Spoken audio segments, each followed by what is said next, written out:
Ahora nos concede un tipo que está muy ocupado, una entrevista, porque a mí, ustedes saben que hablo con él hace muchos años, en distintas etapas. Era presidente del Banco Central, después era un tipo que iba por la calle para que la gente lo votara, volvió ahora a estar en la vidriera, manejando ni más ni menos que el canje de deuda con los fondos buitre. Y bueno, habrá gente que le gustará más, gente que le gusta menos. Yo le tengo mucho afecto, además. El afecto igual no va a empañar mi intención de entrevistarlo objetivamente, por lo menos eso creo. Pero me parece que tiene una virtud que explica claro un tema oscuro. Alfonso Pratgay. Alfonso, ¿cómo está, amigo? Buenas tardes. ¿Qué dice, Ari? ¿Cómo anda? Estoy con Chichi acá, la granata te quiere conocer, Alfonso. Bueno, Alfonso, bienvenido, ¿eh? Bien, felicidades por los 20 años, ¿no? Bueno, gracias. Sí. Bueno, si está en Buenos Aires, usted que viaja tanto, lo voy a invitar al evento, que por supuesto un ratito, si pasa, será bienvenido. Sí, voy con mucho gusto. Bueno, y con mucho hambre venga porque va a comer bien. Bueno, a ver, lo primero, Alfonso, esto es, digo yo, yo voy a hablar de lo que dicen los más acérrimos opositores, la contra más extrema, que a lo mejor tiene razón, y bueno, y uno ignora. Esto es endeudar a nuestros nietos. Esta deuda va a ser como el empréstito de Rivadavia, la vamos a pagar, y no hablan de la deuda acumulada, sino de esto ahora que estamos aprobando supuestamente en el Parlamento, lo van a pagar nuestros nietos. Bueno, lo primero para decir, Ari, es que esto ya tiene media sanción, ¿no? Hasta ahora la discusión era más etérea, si querés, porque cada uno tenía sus argumentos. Y bueno, esos argumentos se llevaron al Congreso de la Nación. Nosotros llevamos un proyecto de ley.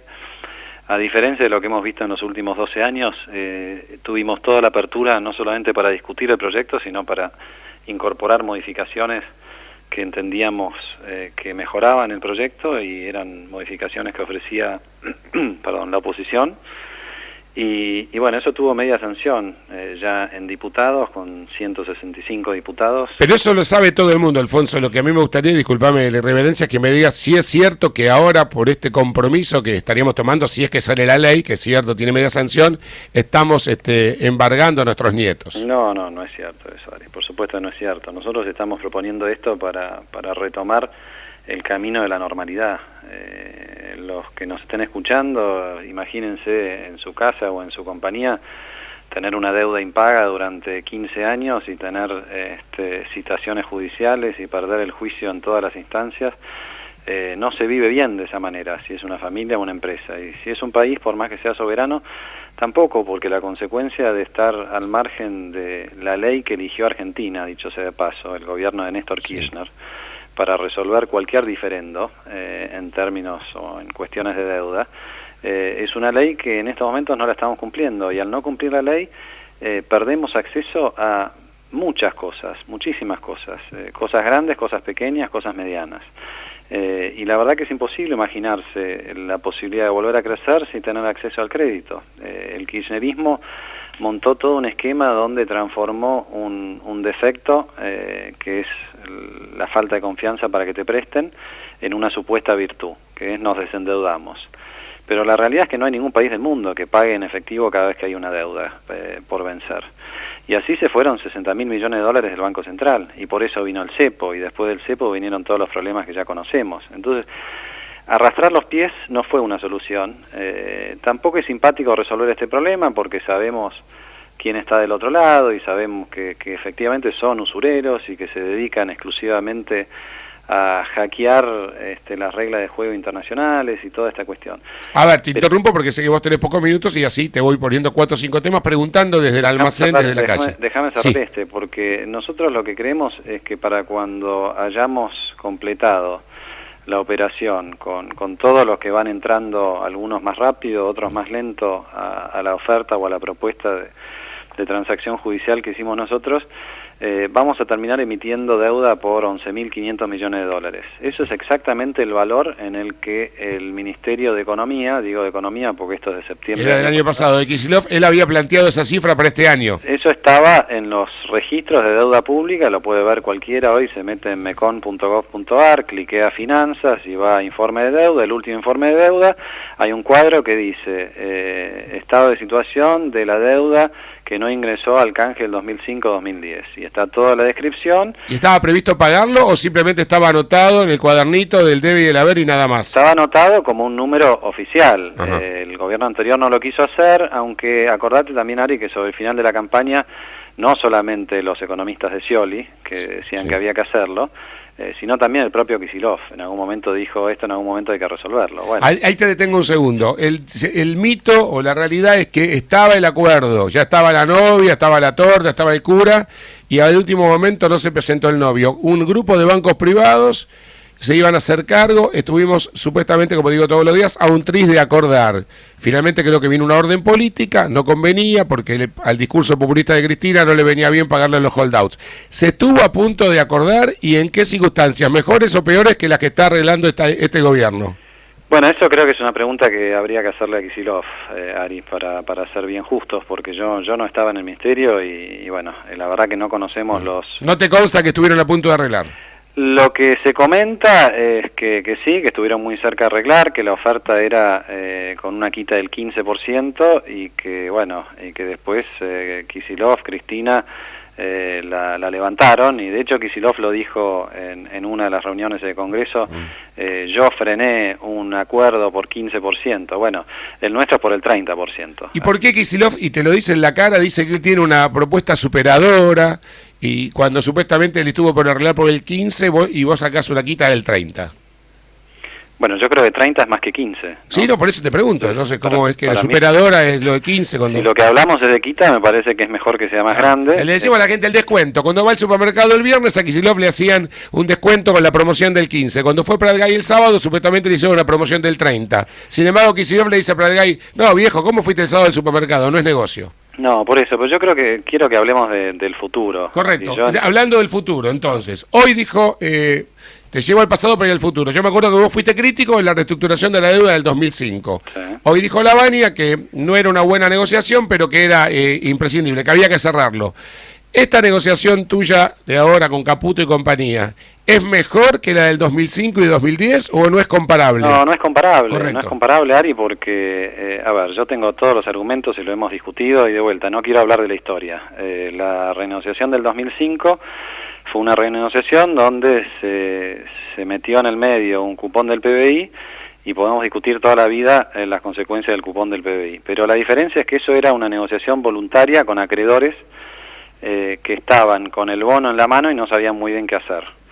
Distinto es sentarse a negociar con, como dije antes, profesionales de la usura que no tienen un bono, sino que tienen un fallo judicial favorable, que no es uno solo, sino que son tres en las tres instancias, que tienen un taxi de interés que les hace más atractivo no negociar que negociar, y que te esperan con el 100%, porque el problema no es de ellos, el problema es tuyo, ¿no? El bonista individual que le dijeron no te pago más, y no sabe cuándo va a volver a cobrar, entonces entra en un canje con mucho más facilidad que el tipo que tiene una sentencia firme a su favor y que tiene todo el apoyo del sistema judicial.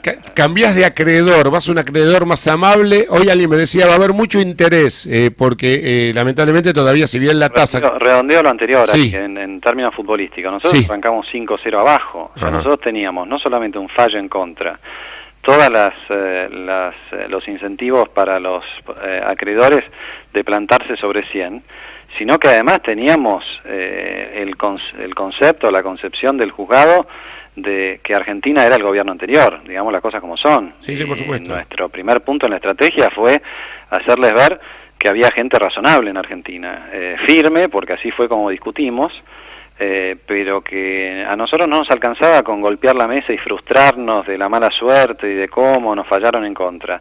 Hay que resolver los problemas, y esta fue la línea que siempre bajó Mauricio en este tema y en todos los temas. No nos vamos a victimizar con la herencia, nos vamos a hacer cargo, también la vamos a poner sobre la mesa para que se entienda bien. Ahora, vos tenés un reloj de arena sobre tu escritorio, o un reloj atómico, porque vos el 14 de abril tenés que hacer el cheque, ¿me entendés lo que digo, no?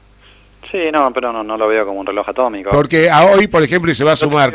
No, el único recorrido que te hago al pasado es al 10 de diciembre, me parece. No, pero me refiero a esto y te escucho, porque supuestamente si ahora los senadores, hoy me lo decía Claudio Slondi, que se va a sumar con alguna pregunta después, si ahora los senadores piden alguna modificación más, como ya hubo, esto tiene que volver a diputados y el 14 de abril es un plazo que sí lo veo apremiante. ¿Qué me respondés?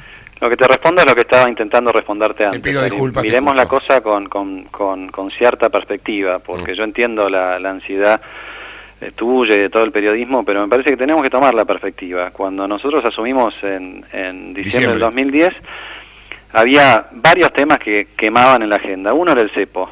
Ya nadie habla del cepo, por supuesto, porque lo resolvimos. No, y se lo destaca, no, incluso algunos que cuestionaban dicen, no, lo resolvieron muy bien, es cierto, no les obliga. El otro tema era cómo va a ser Argentina para financiar sus excesos fiscales si tiene este problema de los holdouts lo están esperando.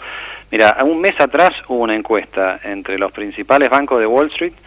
Un mes atrás, ¿cuándo cree usted que Argentina va a resolver su problema con los holdouts? El más optimista te decía en diciembre de este año. No terminó marzo y lo estamos discutiendo. Y la otra cosa que vos mirabas el 10 de diciembre, o que todos nos decían, era, bueno, muy bien, ganó Macri, pero ganó con lo justo y no tiene mayorías en el Congreso, ¿cómo va a ser la gobernabilidad? Esta es la primera ley. Es una ley muy sensible, es una ley importante, es una ley polémica porque están todos los argumentos. Y es una ley en la que, como te dije al principio, conseguimos casi 2/3 de los votos en la Cámara de Diputados. Bueno, hoy de 24 gobernadores, solo 2 se opusieron, que es Santa Cruz y San Luis.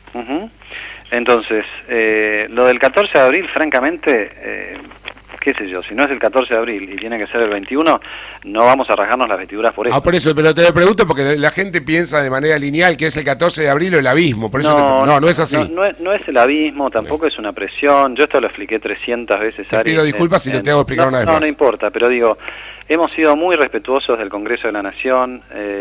Ayer en la discusión en el Senado era extraordinario porque nos criticaban por ser transparentes y por no mostrar los datos al mismo tiempo. Se quejaban, tenemos que aprobar estos anexos. Lo que ocurre es que no estamos acostumbrados a la transparencia, ¿no? Entonces nosotros todo lo que negociamos en Nueva York lo hicimos de forma absolutamente transparente. Lo primero que nos pidieron los fondos buitres fue un acuerdo de confidencialidad. Le dijimos, no, nosotros estamos acá representando al Congreso de la Nación, que es el que tiene que firmar. El Congreso de la Nación representa al pueblo. Nosotros no vamos a negociar a espaldas del Congreso ni del pueblo. Y lo hicimos en manera absolutamente transparente. Y vamos con todos los anexos de cada una de las cosas que hicimos, ¿no? Vos ayer explicaste algo muy claro que fue, podríamos tener una adhesión mayor, es un juego de palabras muy interesante, podríamos tener una adhesión mayor con algunas circunstancias que no nos agradan, preferimos tener una adhesión un poco menor, pero con las circunstancias establecidas por nosotros. No fue exactamente. Bueno, te pido disculpas, vos lo explicás mejor que yo, traducilo, por favor. No, lo que pasa es que nosotros estamos llegando a un acuerdo con qué porcentaje? De momento tenemos el 90% de los acreedores de Nueva York. Sí. Y la oferta está abierta para el resto de los acreedores. Algunos aparecerán, otros no aparecerán. Sí, hay algunos que no aparecen nunca. Quizás no aparecen. Sí. Esto no es, de vuelta, no es la lógica de un canje. Es una lógica totalmente diferente. Esto es, estabas condenado a pagar el 100% de la sentencia y nosotros fuimos a explicarle al juez que la sentencia en sí no era justa y que por lo tanto nos correspondía una quita. Y el juez lo aceptó. Es bastante inédito, Ari. Yo no quiero de vuelta hacer historia, pero si alguien se toma el trabajo de buscar un país soberano con un fallo adverso en sede judicial, fallo firme en las 3 instancias, que consiga una quita del 30%, honestamente no creo que lo vayas a encontrar en muchos casos, ¿no? Entonces, lo que yo dije ayer es que hay un punto en discusión sin el cual ya prácticamente todos habrían aceptado la oferta. Y el punto en discusión no es un punto de negociación, es un punto de interpretación. Hay algunos bonistas que vienen a aceptar lo que nosotros ofrecimos y nos presentan bonos que nosotros creemos que han prescripto, bonos que ya no valen más. Y ahí te pones firme porque tranquilamente podrías decirles que sí y tener una adhesión mayor, pero considerás que no corresponde. No, a ver, realmente estaría faltando a las normas de ética y de funcionario público. Sí, además está manejando guita ajena. Por eso, sí. Y a ver, entonces, ¿por dónde, te lo voy a decir en términos de albanil, por dónde, si bien aparentemente no hay más humedad, puede haber alguna gotera? ¿Por dónde se puede filtrar todavía? ¿Dónde está el riesgo todavía de algún conflicto? Yo creo que el mayor riesgo es no hacer nada, Ari. No, pero con todo esto que estás haciendo, estás poniendo ahí todo el énfasis, es una buena negociación, me estás contando cosas que realmente, bueno, según estás describiendo, son para destacar. ¿Pero hay todavía algún agujerito por donde nos pueda entrar el viento? ¿Qué se refiere eso? Bueno, que gente que nos litigue, gente que todavía nos... Gente que nos litigue, a ver, siempre puede haber gente que nos litigue, Ari. O sea, siempre puede alguien acusarte a vos de que dijiste algo feo en la radio y bueno, después... No, pero sobre situaciones más objetivas, como un tipo que dice, no, yo no acepté el acuerdo y voy a un nuevo juicio. Pero el juicio es este, o sea, el juicio ya está. Y Griesa ya dijo que el dinero es inembargable, ¿es así? Expliquemos esto, porque por favor, dale, en por cada favor. pregunta nos perdemos la oportunidad. No, está bien. Este es el juicio, no hay otro juicio posible. Este es el juicio que Argentina perdió porque el juez dijo, usted está discriminando a acreedores. Y por eso fue que todos los acreedores empezaron a converger al juzgado de Griesa. Por eso aparecieron los famosos Me Too's, yo también. Levanto la mano y me sumo a lo que ya consiguieron los demás. Este es el juicio, no hay otro juicio posible. El único juicio posible que podría quedar es el que te estoy diciendo yo. Alguno que venga y diga, no, usted no me pagó un bono porque dice que prescribió y no prescribió. Es otra dimensión, realmente. Ahora, fíjate también un segundo, porque yo sé que este es un argumento de la oposición que dice, no, yo quiero estar seguro porque si no estoy seguro no lo puedo aprobar. Sí, señor. Pero ¿cómo es la cosa? Vos estás contento con estar en default con todo lo que estás, pero no estarías del todo contento si reducís el default a la mínima expresión. O sea, es poco consistente, realmente. Nosotros lo que estamos diciendo acá es, conseguimos que el juez levante la cautelar una vez que nosotros le paguemos a los que entraron en estas ofertas. Este es el mismo juez que nos lo vapuleó al país durante tantos años. Francamente, yo no quisiera estar del lado de los litigantes, porque una vez que se tomó esta decisión y una vez que Argentina mostró vocación de pago, las chances de que un litigante pueda tener, si siquiera cercano, un resultado al que tuvieron los que nos ganaron, es bajísima. Ahora, ayer en el Congreso me preguntaban, ¿usted me puede dar garantía? Yo no me puedo dar garantía de nada. O sea, no es mi rol dar garantías. Mi rol es explicarle que lo que hemos hecho es lo que había que hacer, que lo hicimos en el tiempo más rápido posible, que lo hicimos tomando todos los recaudos posibles. Ahora, sí, no tengo la bola de cristal, por supuesto. Claudio Slotnick, que sí la tiene. Está Alfonso. Claudio, adelante. Hola, Alfonso, ¿cómo te va? Buenas tardes. ¿Dónde estás, Claudio? Sí, está en el subte. Sí. Estoy acá en una oficina. ¿Cómo te Dale, Claudio, dale. Lo tienen debajo de la mesa. Vos, Alfonso, habías prometido que los precios se iban a retrotraer a noviembre. Eso evidentemente no ocurrió. Y ahora lo que no ocurrió... A ver, para, que ya te está contestando, Alfonso. Dice que no ocurrió, pero déjalo terminar y le contestás, Alfonso, por favor. Me transformo en Ari, no. Lo que no ocurrió es la promesa, Claudio. Yo nunca dije eso. Yo lo que dije es que íbamos a hacer un acuerdo amplio entre empresarios y sindicalistas y que cuando hiciéramos ese acuerdo íbamos a tomar como punto de referencia los precios de noviembre. Revisar... Entonces lo que no ocurrió fue ese amplio acuerdo. O sea que la culpa es política, no es económica, que no hubo una reunión, un acuerdo. No, lo que nunca hubo una promesa de retrotraer los precios al 30 de noviembre. Francamente, ustedes vean todas las declaraciones y nunca hubo eso. Es cierto que tampoco hubo el acuerdo social, que este era uno de los instrumentos que nosotros habíamos planteado, pero bueno, estamos en el centro de la discusión de paritarias. Nos preocupa la inflación, si esto es la pregunta de Claudio. Claro, porque las principales consultoras están diciendo que la inflación de este año va a estar por menos en el 30%. Yo digo principales consultoras, Economía y Regiones, que la creó el ministro del Interior Frigerio, te hablo del Banco Ciudad, te hablo de Miguel Ben, que dice que va a ser el 37%. Vos seguís diciendo entre 20 y 25%. ¿Lo entendiste, Alfonso? Sí, es bastante difícil, Ari. Bueno, pero también yo te lo traduzco y te pido disculpas. Yo sé que estás quisquilloso, pero también ponete en otro lugar. Para nosotros es muy importante hacer esta entrevista. La conozco, Ari, la pregunta la conozco. Correcto, adelante. Nosotros tenemos una meta de inflación que es el 25%. Estamos haciendo todo lo que está a nuestro alcance para ordenar la macroeconomía y para resolver la causa principal de la inflación. Este es un gobierno que se ocupa no por los síntomas, sino por las causas. Y que además lo hace en el marco en el que está tratando de organizar otras cuestiones y de ordenar otros precios relativos que por supuesto impactan en el nivel del índice de precios, ¿no? Que son el ajuste de tarifas y demás. Nosotros creemos que en la segunda mitad del año la inflación va a converger al 1% mensual, y que por lo tanto la meta del 25% la vamos a cumplir, y estamos trabajando en ese sentido. Ahora, me parece perfecto que haya otras consultoras que piensan otra cosa. Nosotros no vamos a meter presos a las consultoras porque piensan otra cuestión. Y yo te tengo que recordar, Ari, cuando en mi experiencia anterior, cuando yo asumí en el Banco Central a fines del 2002, los pronósticos de estas mismas personas o sus equivalentes que estaba diciendo Claudio Zlotnik era inflación del 40% en el 2003. Y se bajó del 40 al 3. Al 3,7, y nunca nos quejamos de que opinaran otra cosa. Nosotros no estamos en el negocio de pronosticar, estamos en el negocio de ordenar la economía, porque la preocupación nuestra es que Argentina vuelva a crecer, cuidar el salario y cuidar el empleo, y estamos trabajando en esa dirección. Y nos parece fantástico que haya otras opiniones, pero bueno, nuestro trabajo va a ser demostrar que esas opiniones estaban equivocadas. Y en todo caso, esta vez va a ser sencillo de ver quién tiene razón, porque el INDEC no va a estar fraguado, así que se sabrá la verdad. No, él tampoco estaba fraguado en el 2002. No, pero sí sabés que estuvo fraguado en los últimos años. Alfonso, vos dijiste algo cierto, que Argentina vuelva a crecer. Vos admitís que hace mucho frío. Si bien estás trabajando en temas muy sofisticados, también estás en la calle, hablas con el kiosquero, con el taxista, con el dueño del restaurante. Hace mucho frío. ¿Cuándo se empieza a reactivar la economía? Y bueno, esto es parte de lo que estamos tratando de lograr y lo que estamos mirando. Nosotros nos hemos propuesto, como te dije antes, segunda mitad del año, creemos que van a madurar muchas de las medidas que ya tomamos para promover la actividad económica, y también las que hemos tomado para ordenar el sistema de precios.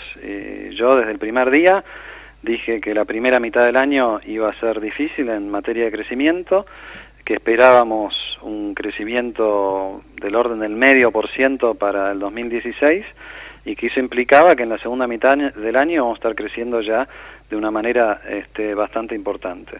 Bueno, estamos todavía en el primer trimestre. Entendemos que hay algunos sectores que están sufriendo. La caída viene del año anterior.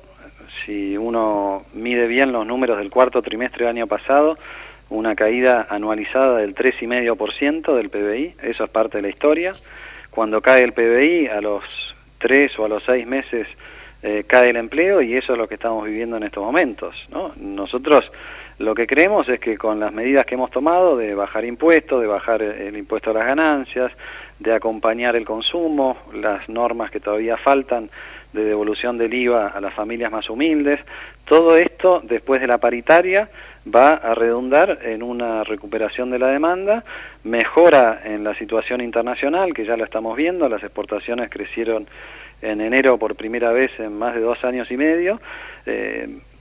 Entiendo la ansiedad, pero bueno, nuestro trabajo es mantenerse en el programa y ser pacientes, y cuando haya que corregir algo lo vamos a corregir. Hasta ahora no hemos visto en la parte medular de lo económico necesidades de correcciones. Alfonso, sé que te tenés que ir, te voy formulando ya en el final esta pregunta. Es inevitable que te la haga. ¿Vos te llevas bien con Sturzenegger? Sí, perfecto. Almorcé con él hoy, casualmente, y lo hacemos cada 15 días, lo cual para mí además es bastante simpático, porque una vez por mes estoy en el Banco Central, que tiene el mejor catering que yo haya comido ahí. Qué rico que se come en el Banco Central. En una época, por lo menos, cuando eso es cierto, se comía rico. Sí. Un mensaje final te pido a los argentinos. Hay gente a la que la rajaron porque era ñoqui, pero hay gente a la que la rajan en la empresa privada también, Hay sectores que están complicados. Yo sé que hablaste de paciencia. ¿Sentís, realmente tenés la convicción que las cosas van a ir mejorando, pero mientras tanto hay una transición de 4 meses más, por lo menos? Bueno, depende de cada sector. Nosotros lo que sentimos, como bien decís vos, yo también camino la calle, voy al supermercado y hago las cosas que habitualmente no hace un ministro de Hacienda. Y el rebote que tengo de la gente que se acerca es ese. Bueno, sí, hagan algo con los precios, bueno, ¿qué va a pasar?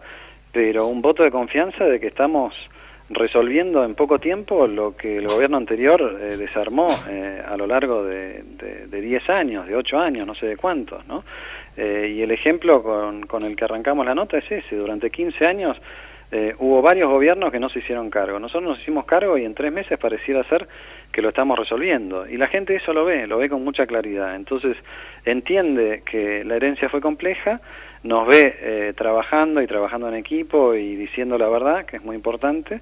Y bueno, y ahora lo que falta es, bueno, esperar los resultados y seguir laburando en la misma dirección. Y vos lo has escuchado a Mauricio más de una vez, las veces que nos equivocamos corregimos, no tenemos ningún problema con eso. Bueno, y los supermercadistas y los empresarios en general, vos esperabas que fueran un poco menos crueles porque le han dado la remarcación sin asco, ¿eh?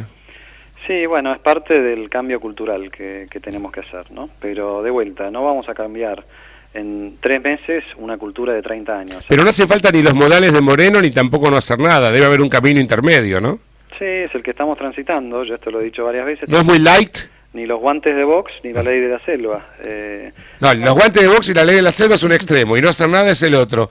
¿Están un poco light? ¿No deberían incrementar un poquitito sin llegar a ser Moreno? ¿Y qué sugerís vos?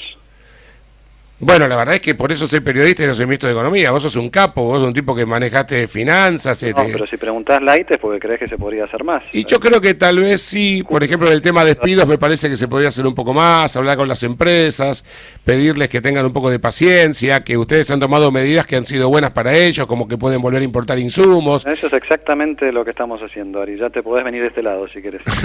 Ahora, no te olvides que el trabajo es conjunto, ¿no?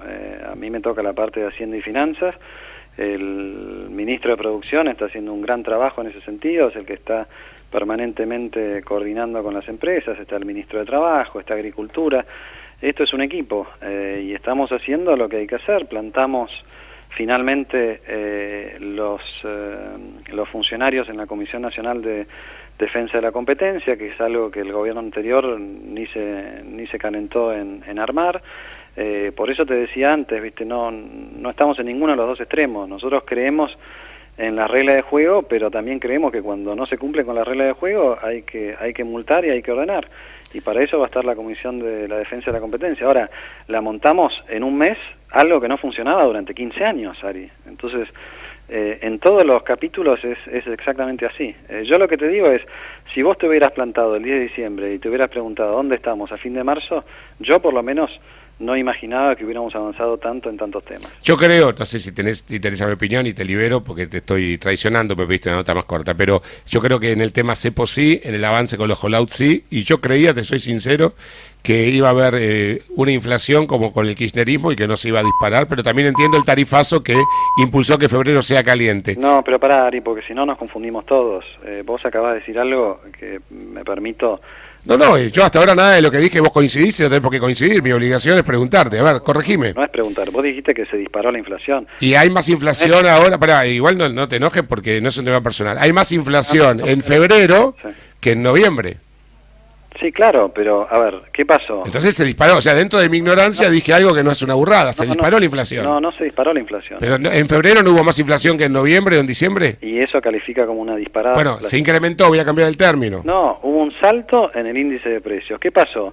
En el interín devaluamos, que era algo que había que hacer porque el atraso cambiario... Era inevitable la devaluación. Yo te he escuchado durante todo el año pasado. Pero era inevitable y además las economías regionales lo necesitaban. Pensabas que con una devaluación no iba a haber ningún traslado a precios. Lo que pasa es que como era, quiero decirte esto, como se sabía que al final la mataba el mayordomo, había muchos que habían remarcado precios sabiendo que venía la devaluación. ¿Y qué tenemos? Y volvieron a remarcar de nuevo, entonces. Aún así, teniendo en cuenta eso, compara esta devaluación con cualquier otra y el traslado a precios fue el menor de la historia. Hubiéramos preferido, por supuesto, que no hubiera traslado a precios, pero nosotros acá estábamos corrigiendo el tipo de cambio, eliminando retenciones, corrigiendo también las tarifas públicas. Lo raro hubiera sido que no hubiera un aumento de una vez en la inflación, y lo que hubo es un aumento de una vez en la inflación. Si vos mirás el único índice de precios oficial, que es el de Cava, y sacás los precios estacionales y los regulados, que son los que se mueven de manera histérica, no siempre de la misma forma mes a mes, y mirás el resto, que es lo que los economistas llaman la inflación núcleo, tuviste un salto en diciembre y en enero fue 4,5%, en diciembre fue 4,5%, en enero fue 4%, en febrero ya fue 3%. Y todo indica que en marzo va a ser más bajo. Entonces, realmente, con todo respeto te digo, Ari, no me enojo, hablo con la verdad, no se disparó la inflación, hubo una corrección de precios relativos que vos y muchos otros analistas sabían que había que hacer. No, incluso dicen que el traslado de precios fue inferior que la devaluación del 2014. Entonces, a ver, el tipo... Pero la película no terminó todavía, está bien. Ari, sí. Vos sabés muy bien, y lo dijimos nosotros en campaña, o sea, no estamos faltando la verdad, que teníamos que corregir las tarifas. Ahora, no seamos esquizofrénicos. Si creías que subir las tarifas no iba a tener impacto en el índice de precios, me parece que no estamos siendo sinceros. Sí, tuvo impacto en el índice de precios. Sí, por supuesto. Yo lo que te dije, y yo te hice una diferenciación, el impacto de tarifas sí, pero con respecto a la devaluación, lo que decía Macri era, no, si ya todo el mundo calcula en base al blue. Esto lo decía Macri en campaña, por eso te lo digo, Alfonso. Y bueno, justamente por eso es que no hubo el traslado a precio que tuvo la devaluación de Kicillof. Exactamente por eso. Bueno, pero vas a tener que tocar el gas dentro de poco, entonces va a haber de nuevo traslado de precios. Y vos vas a volver a decir que se dispararon los precios. Se incrementaron, estás quisquilloso, estás sensible. Antes, cuando no eras ministro, no eras así. No estoy quisquilloso, Ari, no estoy quisquilloso. Estoy tratando de explicar, y no es fácil a veces explicar. No, bueno, más con gente como yo, que a lo mejor sea más obtusa que otros, lo admito, ¿eh? No es un tema de obtusa, seamos muy sinceros. Sí. Lo que creemos y lo que estamos haciendo. Vos te pasaste años en tu programa sí. diciendo que no había que subsidiar a los ricos, y yo te aplaudía y yo decía lo mismo.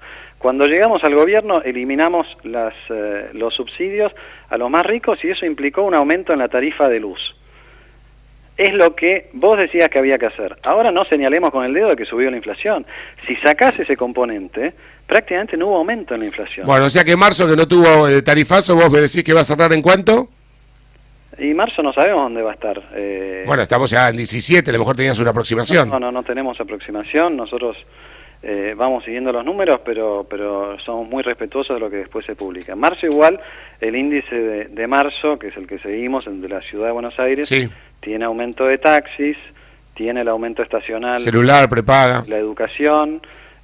No va a ser un mes tan limpio como cualquier otro, pero si vale lo que te dije hace un rato, te lo vuelvo a repetir. Cuando miramos el aumento de los precios que no están afectados ni por cuestiones de calendario ni por cuestiones regulatorias, lo que vemos es que el salto inicial de 4,5 después pasó a 4 y ahora pasó a 3, y posiblemente en marzo esté cerca de 3.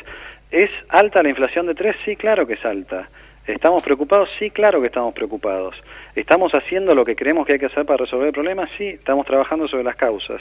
¿Lo podemos resolver en forma inmediata? No. La única manera de resolverlo en forma inmediata sería con un ajuste fiscal brutal que nadie quiere hacer. Entonces, la alternativa al ajuste fiscal brutal, que no es nuestra propuesta, es estamos haciendo las cosas de manera ordenada para que en la segunda mitad del año este tema sea más bien parte de la historia que creían que no lo íbamos a poder hacer y lo hicimos. Y nuestro compromiso es que la inflación baje al 1% anual en la segunda mitad del año.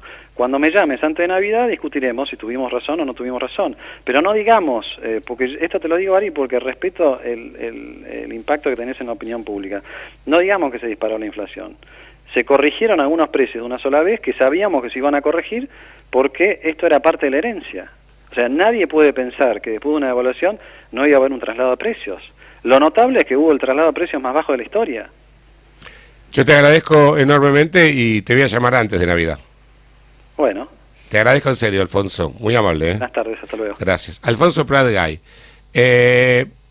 Yo creo que Alfonso Prat-Gay, que nos hizo un favor porque no está dando muchas entrevistas, dijo muchas cosas, que hay mucho material para cortar. De hecho, los colegas ya nos están pidiendo esta entrevista. Cada uno sacará su conclusión. Y si tengo que hacerle un elogio es que está entusiasmadísimo, está excitadísimo en la tarea y creo que está cerca de lograr un acuerdo que nos ha explicado que a todas luces era para muchos increíble de lograr en tan corto plazo.